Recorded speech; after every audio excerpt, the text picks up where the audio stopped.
পালিয়ে যাওয়া মেয়ের প্রতি বাবার রেখে যাওয়া একটা চিঠির অংশ আপনাদের পড়ে শোনাই। মারে, শুরুটা কিভাবে করব বুঝে উঠতে পারছিলাম না। যেদিন তুই তোর মায়ের অস্তিত্ব ছেড়ে ভূমিষ্ঠ হয়েছিলি, সেদিন থেকে তোকে মা বলে ডাকতে শুরু করলাম। তোকে মা ডাকতে গিয়ে নিজের মা হারানোর ব্যথাটাই ভুলে গিয়েছিলাম।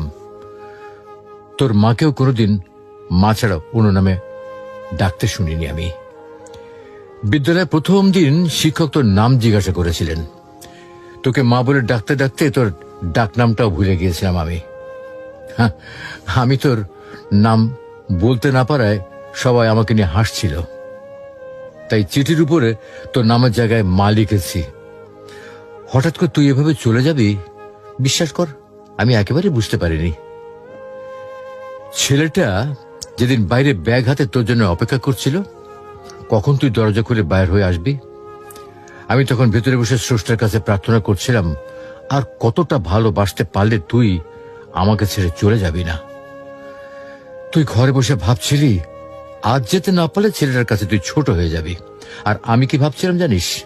আমি ভাবছিলাম তুই চলে গেলে সমস্ত পিতৃ জাতির কাছে আমি কি করে মুখ দেখাবো।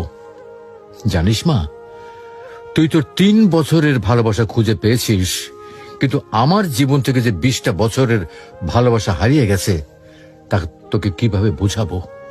মারে, প্রত্যেকটা বাবা জানে রক্ত পানি করে গড়ে তোলা মেয়েটা একদিন অন্যের ঘরে চলে যাবে। তারপরেও একটু কৃপণতা থাকে না বাবাদের ভেতরে। বাবাদের ভালোবাসার শামুকের খোলসের মতো, বাইরেটা শক্ত হলেও ভেতরটা কিন্তু খুব নরম হয়ে থাকে।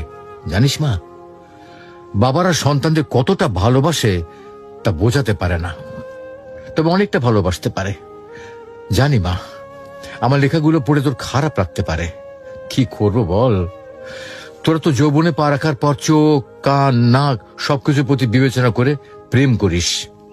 কিন্তু যেদিন জানতে পারলাম তুই তোর মায়ের গর্ভে অবস্থান করছিস, সেদিন বুঝতে পারিনি তুই কালো হবি না ফর্সা হবি, ল্যাংড়া হবি না বোবা হবি।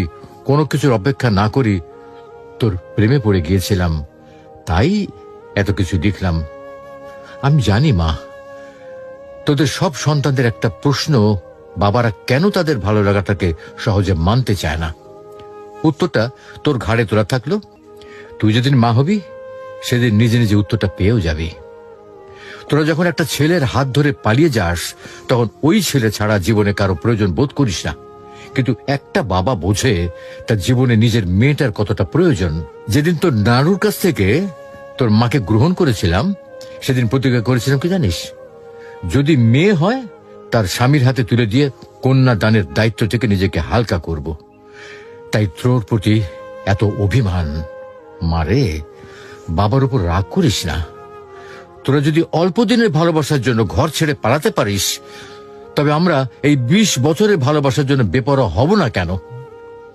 বাবারা মেয়ে সন্তানের জন্মের পর চিন্তা করতে থাকে নিজের মেয়েটাকে সুপাত্রের হাতে তুলে দিতে পারবে তো, আর যৌবনে পা রাখার পর চিন্তা করে কোনো প্রতারণা হাতে পড়ে পালিয়ে যাবে না তো।